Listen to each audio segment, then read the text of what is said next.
Kate has an Aetna health insurance plan, which is owned by CVS Health. She then goes to a CVS pharmacy. She's connected to an Oak Street Health medical clinic. She sees a doctor at Oak Street Health who prescribes her medication. Representative Ocasio-Cortez confronted CVS Health CEO David Joyner in a high-stakes exchange that exposes how a single corporation can control nearly every step of a patient's healthcare journey, from insurance to clinics, pharmacies, and even drug manufacturing. CVS wields unprecedented power over Americans' access to care and the prices they pay. Ocasio-Cortez argues this isn't just business. It's a system rigged to profit off patients. Apologies if we have to move quickly here due to the time. Thank you to all of our witnesses for coming here today. Mr. Joyner, you are the CEO of CVS Health, correct? Correct. And I actually don't know how many Americans know this, but CVS Health owns Aetna, the health insurance company, correct? Correct. And CVS, which owns Aetna, also owns Oak Street Health medical clinics, correct? Yes, it does. And in addition to that, they own, of course, CVS pharmacies, and CVS Health also owns CVS Caremark, the pharmacy benefit manager, which helps negotiate some of these rebates and prescription prices, correct? That's correct. And CVS Caremark processes nearly 30% of all prescriptions in a given year. And so, in other words, CVS Caremark helps determine the prices that patients pay for a third of all prescriptions in the US. In fact, I was following one of CVS's investor calls where they really laid out quite clearly what this means if you are a patient. This is what's known as a captive strategy. And CVS in the investor call used the example themselves of a patient known as Kate. Kate has an Aetna health insurance plan right here, and which is owned by CVS Health. She then goes to a CVS pharmacy. She's connected to an Oak Street Health medical clinic. She sees a doctor at Oak Street Health who prescribes her medication.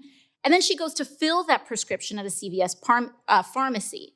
So the price Kate pays for that medication is dictated by Aetna, CVS Caremark, and they also own the drug manufacturer Cordavis.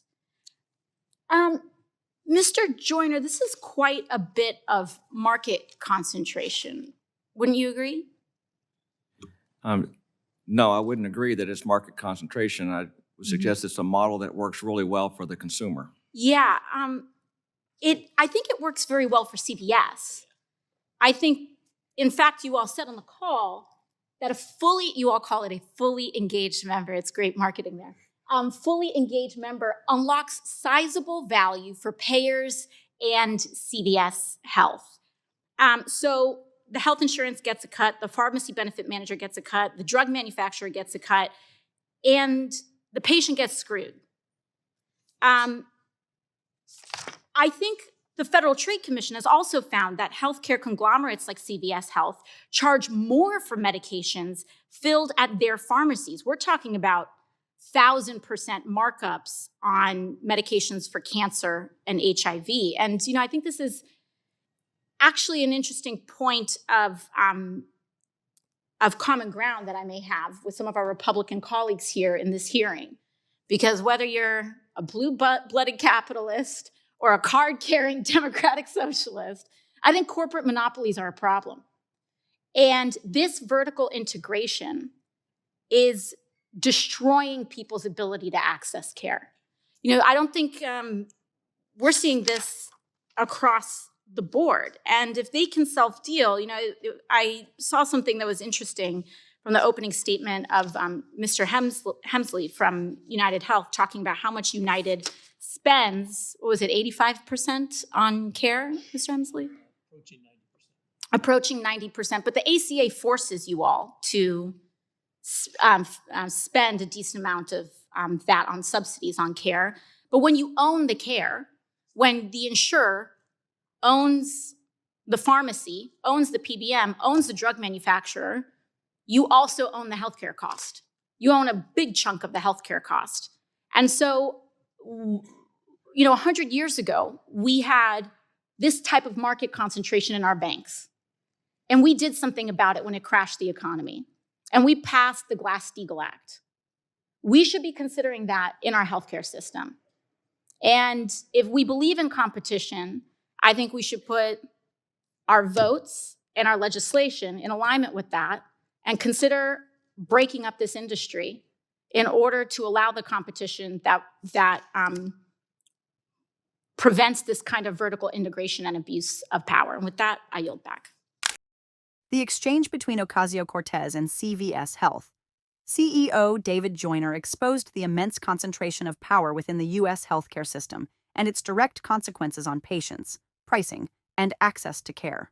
Ocasio-Cortez laid out in detail how CVS Health has vertically integrated the healthcare market in ways that allow it to dominate nearly every aspect of a patient's experience. The company owns Aetna, a major health insurance provider, Oak Street Health Medical Clinics, CVS Pharmacies, CVS Caremark as a pharmacy benefit manager, and even the drug manufacturer Cordavis. This arrangement allows CVS to control pricing, distribution, and care decisions at multiple levels, creating a system in which profit incentives can easily override patient welfare. Through the example of a patient named Kate, Ocasio-Cortez illustrated how this integration operates in practice. Kate's insurance, medical visits, prescriptions, and pharmacy interactions are all controlled by CVS. Every transaction generates revenue for the insurer, the pharmacy benefit manager, and the pharmacy itself, while the patient bears the cost. CVS Caremark alone processes roughly 30% of all prescriptions in the United States, providing the company with enormous influence over pricing and availability nationwide. The discussion revealed that vertical integration allows extreme markups on essential medications, including treatments for cancer and HIV, showing how such consolidation can directly harm patients.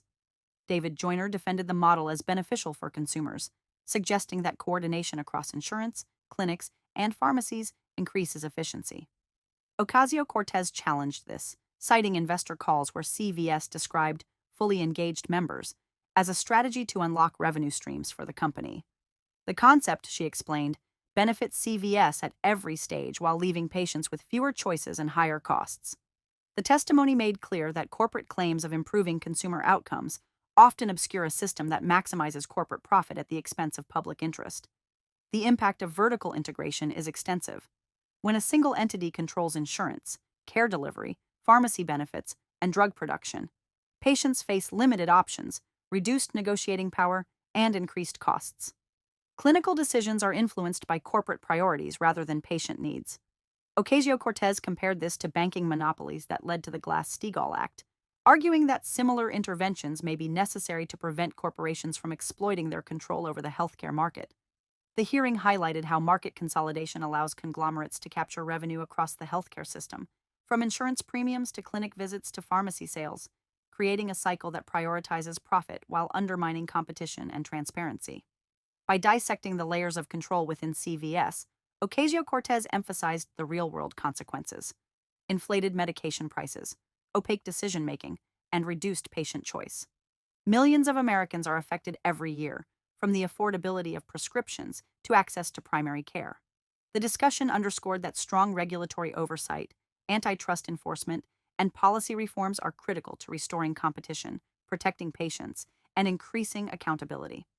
Vertical integration at this scale risks turning healthcare into a financial system driven by corporate priorities rather than the needs of the people it serves. The hearing presented a clear case for reevaluating regulatory frameworks and considering measures that limit monopolistic practices, promote competition, and ensure that healthcare serves patients first. It revealed how concentrated corporate power can distort markets, manipulate costs, and reduce transparency. And it argued for reforms designed to safeguard access, affordability, and equity in the healthcare system. The conversation demonstrated the necessity of vigilance, legislative oversight, and systemic change to ensure that healthcare decisions benefit the public rather than corporate interests, making it clear that structural reform is essential for the well-being of millions of Americans.